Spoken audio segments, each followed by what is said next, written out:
Voilà, donc on va voir tous les intérêts d'une hélice à mise en drapeau automatique sur un voilier. On va d'abord parler de l'hélice fixe, l'hélice standard. C'est celle qui est montée sur le bateau à l'origine. C'est une hélice qui fonctionne parfaitement bien en marche avant pour propulser le bateau. Elle est en règle générale bien adaptée au moteur et au bateau puisqu'elle a été préparée par le motoriste en lien avec le chantier.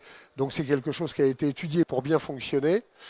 C'est ce qui se fait de moins cher en termes d'hélice. Par contre, ça engendre une énorme traînée sous voile. Son deuxième inconvénient, c'est qu'elle n'est pas réglable. Donc en fonction de vos habitudes de navigation, en fonction d'un bateau qui est plus ou moins chargé, où on aurait besoin de changer le pas de l'hélice, on ne peut pas le faire. Ça fonctionne relativement mal en marche arrière. Quand vous avez une hélice, vous avez ce qu'on appelle le bord d'attaque, vous avez un bord de fuite et vous avez une inclinaison de pale. C'est ni plus ni moins qu'une vis sans fin qui va venir vous propulser le bateau. Quand vous voulez faire une marche arrière, le bord d'attaque et le bord de fuite sont donc dans le mauvais sens, puisque l'hélice va tourner en sens inverse. Les pales ne sont plus inclinées dans le bon sens. Donc vous allez avoir deux phénomènes. Le premier phénomène, c'est que ça va brasser de l'eau derrière. Le bateau va avoir relativement du mal à s'arrêter. À partir du moment où le bateau est arrêté, il va commencer à reculer, mais relativement doucement. En tous les cas, pas aussi bien que quand vous êtes en marche avant. Et vous allez avoir ce qu'on appelle un phénomène de pas. Le phénomène de pas, quand vous avez une hélice, du moins un arbre qui tourne à droite, le bateau, il recule à gauche. Ensuite, vous avez un deuxième type d'hélice qui est assez connu des voiliers, des voileux, qui est ce qu'on appelle l'hélice bec de canard. C'est un premier bon compromis pour la voile. Ça fonctionne normalement en marche avant. Ça fonctionne un petit peu moins bien qu'une hélice fixe, mais on est à peu près dans les mêmes paramètres. On peut l'adapter au moteur et au bateau de la même manière. Son tarif par rapport à des solutions plus techniques que l'on verra après est un petit peu plus abordable. Son énorme avantage, c'est qu'elle limite la traînée sous voile. C'est-à-dire qu'à partir du moment où vous coupez le moteur, les deux pales se replient comme un bec de canard et vous avez un gain, on va dire, entre 0,5 et 0,8 nœuds sous voile. Son inconvénient, pareil, elle n'est pas réglable. Et alors celle-là, elle fonctionne très mal en marche arrière. Quand vous faites une marche avant, elle s'ouvre, elle est bien droite et elle propulse le bateau en marche avant. Quand vous êtes en marche arrière, le sens de rotation étant inversé, la seule chose que l'hélice veut faire, c'est se refermer. Donc il faut violenter un petit peu le moteur, il faut donner des tours pour que par résonance, elle arrive à s'ouvrir, sauf qu'elle s'ouvre jamais comme ça. Elle s'ouvre à moitié pour faire reculer le bateau. Le troisième type d'hélice, ce sont les hélices à mise en drapeau automatique. Donc on a tous les avantages de ce que l'on vient de voir sur les deux premières hélices, sans en avoir les inconvénients. Ça fonctionne extraordinairement bien en marche avant, on a rigoureusement les mêmes vitesses et les mêmes performances qu'avec une hélice fixe. On arrive à l'adapter bien sûr pareil au bateau, au moteur dans les mêmes conditions d'utilisation, sauf que comme en plus là on va pouvoir la régler, vous allez voir qu'on va avoir encore plus d'intérêt à utiliser ce genre d'hélice. La traînée sous voile, c'est rigoureusement la même chose qu'une bec de canard. 0,5-0,8 nœuds en moyenne sur un monocoque et entre 0,8 et 1,2 nœuds sur un catamaran. Son deuxième avantage, c'est qu'elle est réglable en fonction de la marche avant et de la marche arrière. C'est-à-dire qu'en marche avant, vous avez besoin de pouvoir prendre des tours, vous avez besoin de pouvoir naviguer à une certaine vitesse, vous voulez faire 2000 tours, 7 nœuds. Par contre, en marche arrière, on n'a pas du tout besoin de ce type de performance.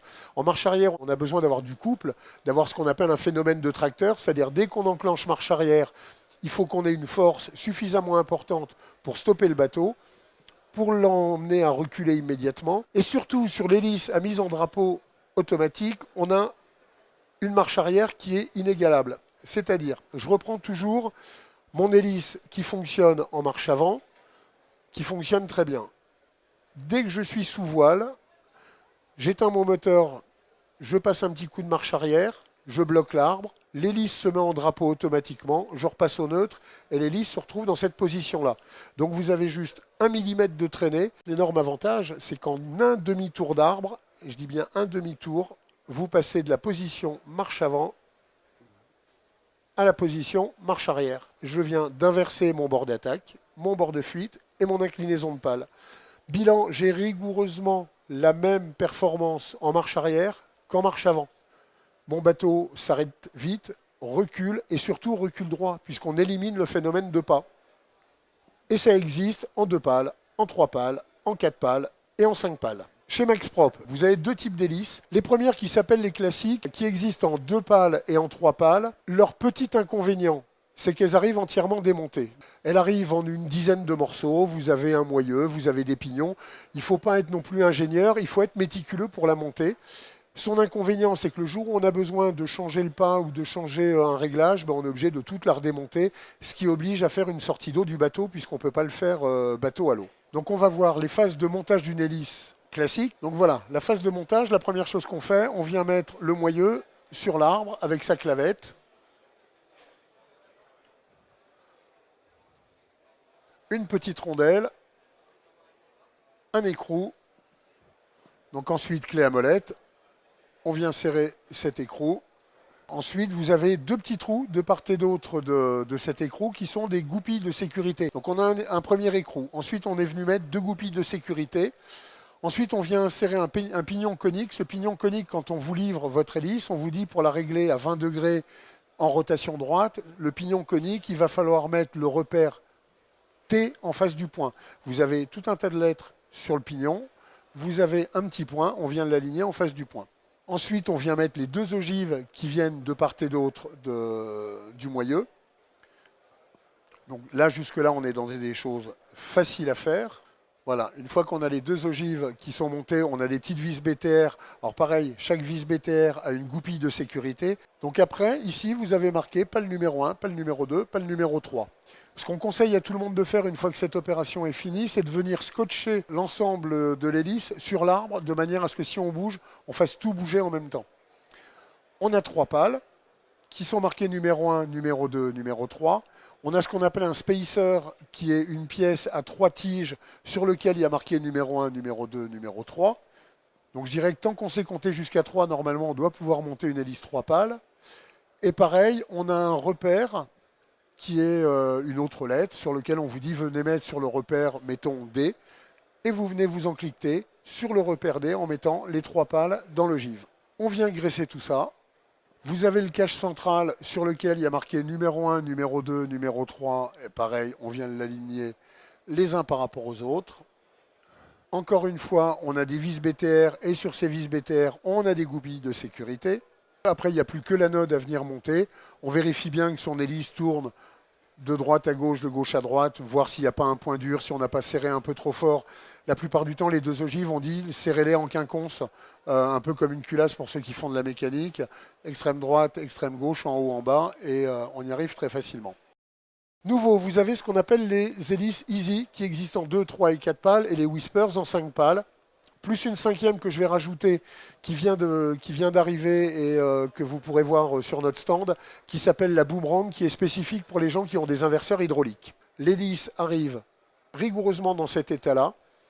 Que vous soyez sur une ligne d'arbre ou que vous soyez sur un cell drive, vous enlevez l'hélice qui existe à bord, vous venez installer celle-ci avec l'écrou central, vous avez deux petites clavettes de sécurité, c'est-à-dire deux goupilles à venir mettre de part et d'autre de l'écrou, vous mettez l'anode, et vous pouvez partir naviguer. Autre énorme avantage, je vais tourner comme ça, vous avez deux vis de réglage extérieures. Imaginons, vous avez un bateau X ou Y sur lequel il y a une motorisation X ou Y et on a calculé pour vous qu'il vous fallait une hélice de 18 pouces réglée à 20 degrés. On vous livre une hélice de 18 pouces réglée à 20 degrés. Une vis de réglage pour le pas de marche arrière, une vis de réglage pour le pas de marche avant. Avec chaque hélice, on va vous livrer deux vis supplémentaires pour la marche arrière, c'est-à-dire qu'on va vous livrer un pas inférieur, un pas supérieur. Ça, c'est au cas où vous voulez avoir plus de performance ou plus de vitesse sur la marche arrière. Et on va vous livrer 4 vis supplémentaires de marche avant. Donc là, j'ai pris un exemple, on vous livre une hélice à 20 degrés. On va vous livrer une vis de 16, une vis de 18, une vis de 22, une vis de 24. Ça veut dire que vous pouvez changer, régler votre hélice comme vous le voulez. Si vous voulez faire du 0,5 en 0,5 degrés, il suffit d'enlever la petite vis de sécurité qui est là. Et à chaque fois que vous dévissez d'un quart de tour, vous avez 0,5 degrés. Comment installer une hélice Easy? Donc, comme l'hélice arrive entièrement montée, on la prend, on la met sur son arbre ou on la met sur son cell drive. Donc une fois qu'on a installé son hélice sur l'arbre, il y a un écrou central. On vient visser l'écrou central. Un coup de clé à molette. Donc là, on a deux petites sécurités qui vont venir. Voilà, on le voit ici, vous avez des petits trous. On vient les aligner. Alors, vous avez les trous et vous avez des petites encoches sur l'écrou. On aligne une encoche juste en face. Si à un moment on est serré à fond et que l'encoche est un petit peu loin, il vaut mieux desserrer que trop forcer. Les petites clavettes de sécurité, c'est ni plus ni moins que des BTR qu'on vient visser. Donc quand on dit c'est une sécurité, c'est une vraie sécurité. On vient mettre la deuxième de la même manière. On met la node et c'est fini. Donc là, quand je dis 5 minutes chronomètre en main, c'est vraiment 5 minutes chronomètre en main.